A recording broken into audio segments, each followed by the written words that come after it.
Hello મિત્રો, નમસ્કાર. કેમ છો? તો હું છું શંકર સેલોત ને આપણે આજે પાવાગઢનો બ્લોગ શૂટિંગ કરી રહ્યા છીએ. તો જો તમે પાવાગઢ નથી ગયા અને પહેલી વાર જોઈ રહ્યા છો તો ચેક નીચેથી લઈને ઉપર સુધી બતાવવા તૈયાર છું.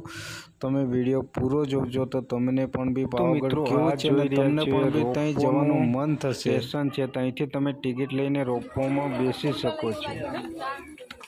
તો મિત્રો, જો તમે પગથી ચાલીને સીડી પર જાઓ છો તો તમને આજુબાજુનો સુંદર નજારો દેખવા મળશે અને તમને પણ બી થાક તો લાગશે પણ નજારો એક નંબર દેખવા મળશે. પછી આ છે આજુબાજુમાં દુકાનો છે, તમારે શ્રીફળ કાંઈ લેવું હોય અહીંયા બધું જ મળી રહે છે સીડીમાં ચડતી વખતે. અત્યારે તમે દ્રશ્ય જોઈ શકો છો મંદિરનું હતું. તો આ છે મિત્રો દૂધિયું તળાવ, મારી પાછળ તમે જોઈ રહ્યા છો. બાકી નજારો જેમ જેમ ઉપર જઈએ એમ દેખવા લાયક છે. નીચે જોઈએ એટલે આપણને એવું લાગે કે સુંદર દેખાય. બાકી અત્યારે ભીડ એટલી છે કે તમે જોઈ શકો છો વિડીયોની અંદર કે કેટલી ભીડ છે, અંદાજ લગાવી શકો છો તમે. તો મિત્રો, ચારે બાજુનો નજારો તમે જોઈ શકો છો કે કેવો છે અને અંદાજ લગાવી શકો છો. દેખવા લાયક નજારો છે અને પાવાગઢ તમે જો પહેલી વાર ગયા હોય કાં તો ના ગયા હોય ને તો પાવાગઢ એકવાર ફરી આવજો મિત્રો, જોરદાર જોવા લાયક છે. તો મિત્રો, જ્યારે રોપવામાં બેસીને દર્શન કરવા જઈએ ને એના કરતાં ચાલીને દર્શન કરવા જઈએ એની જેવી મજા એકે નથી. તમે અત્યારે જોઈ શકો છો કે ચાલનારાઓની કેટલી ભીડ છે. એ બધાને મનથી સાચા મનથી ચડે છે એટલે ચડી. તો મિત્રો, મેં વિચાર્યું હતું કે બપોરનો સમય છે એટલે ભીડ ના હોય, પણ અત્યારે તમે જોઈ શકો છો કે આ 12 વાગ્યા છે અને અત્યારની ભીડ કેટલી છે. મને એવું હતું કે બપોરના ટાઈમે સીડી પણ ખાલી હશે ને આટલી ભીડ ના હોય એવું વિચાર્યું હતું. પણ અહીંયા ચડ્યા પછી ખબર પડ્યો કે ખરેખર ભીડ તો બહુ જ છે.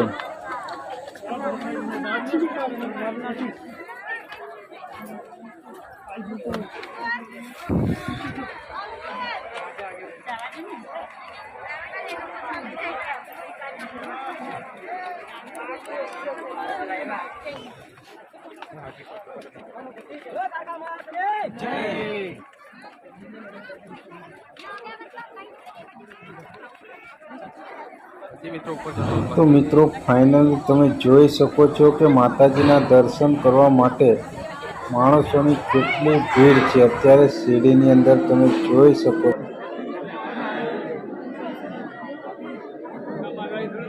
વિજયભાઈ જોશી જે પોરબંદરથી આવેલ છે, એમનો બાપુ.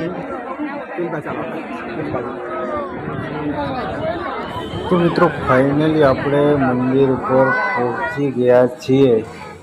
તમે જોઈ શકો છો પાવાગઢ મહાકાળી માનું મંદિર લાઈવ. તો મિત્રો, આટલી બધી મહેનત કરી છે કે પ્લીઝ હજી ચેનલને સબસ્ક્રાઈબ ના કરીએ તો કરી દેજો અને વિડીયોને લાઈક પણ કરી દેજો, કારણ કે તમારા માટે બહુ સાહસ કર્યું છે. આટલી ગીર્દીની અંદર બ્લોગ બનાવ્યો છે. હું બોલી નથી શક્યો પણ મેં બ્લોગ બનાવ્યો છે. પાછળથી આ તમને હું વોઇસ રેકોર્ડિંગ કરીને કહું છું. બાકી અત્યારે ભીડ મારી આજુબાજુએ પણ જોઈ શકો છો અને સામેની સાઈડ ચારે બાજુ તમે જોઈ શકો છો. આ રીતના ભીડ છે. તો હવે મિત્રો પાછળ નીકળ્યા છીએ. પાછળનો પણ નજારો તમે જોઈ શકો છો. મંદિરનો સીન કેવું છે. આ છે મિત્રો પાવાગઢ માતાજીનું મંદિર અને આ જોઈ લે છે દૂધિયું તળાવ છે. પછી તમે આજુબાજુનો નજારો જોઈ શકો છો કેવો છે.